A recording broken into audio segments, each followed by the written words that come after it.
పేరు ముద్దా నాగమణి. నేను కలెక్టర్ గారి బంగ్లాలో 2 సంవత్సరాల నుంచి వరకు వంట పని చేస్తూ ఉన్నాను.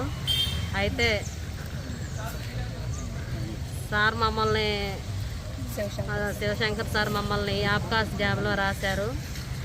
ఒక 4-5 నెలలు శాలరీ లేకుండా కూడా చేసాము ఎంతో నమ్మకంగా. చేసినప్పటికీ వీళ్ళు మనకి నమ్మకంగా చేస్తూ ఉన్నారని చెప్పేసి మమ్మల్ని ఆబ్కాస్లో పలు మండలాల్లో మా పేర్లు రాయడం జరిగింది. ఆ జరిగినప్పటికీ సంవత్సరం క్రితం జానీ భాష అనే అతను అక్కడ సీసీగా వచ్చి మమ్మల్ని ఎంతో ఇబ్బంది పెడుతూ ఉన్నాడు. అతని వల్ల మేము చాలా బాధపడుతూ ఉన్నాను. అతను మానసికంగా నన్ను లైంగికంగా నేను కలెక్టర్ గారి బంగ్లాలో వంట చేస్తూ ఉంటాను. ఇప్పుడు గత నెల నుంచి కూడా నన్ను వర్క్ ఆపేశారు. గత 6 నెలల నుంచి నన్ను హింసించడం జరుగుతుంది.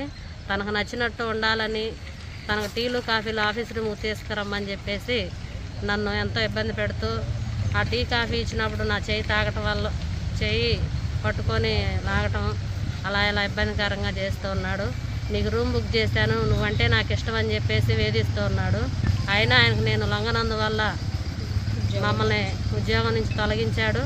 అదే బంగ్లాలో మా తమ్ముడైనటువంటి పవన్ కళ్యాణ్ కూడా పనిచేస్తూ ఉన్నాడు అటెండర్గా.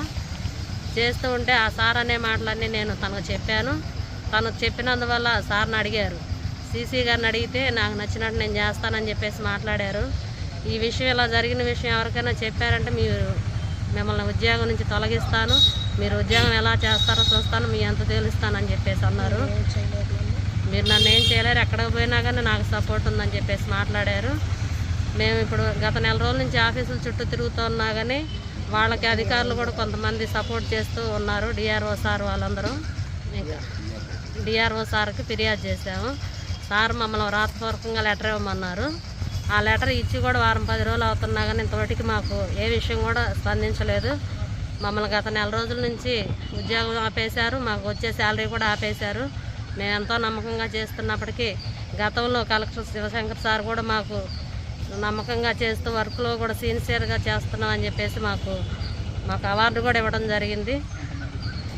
అలా చేసి ఆ సార్ ఎప్పుడైతే ఉద్యోగపరంగా వేరే చోటకు ట్రాన్స్ఫర్ వెళ్ళిపోయారో అప్పటి నుంచి మమ్మల్ని ఉద్యోగం ఆపేసి తనకు నచ్చినట్టు మాట్లాడుతున్నారు.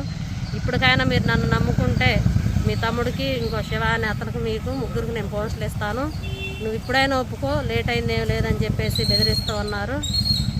అట్లా చేసి అందువల్ల మేము కలెక్టర్ సార్కి అదేవిధంగా ఎస్పీ మేడం గారికి ఈ విషయం తెలియపరచాలని చెప్పేసి ఈరోజు ఇక్కడికి రావడం జరిగింది.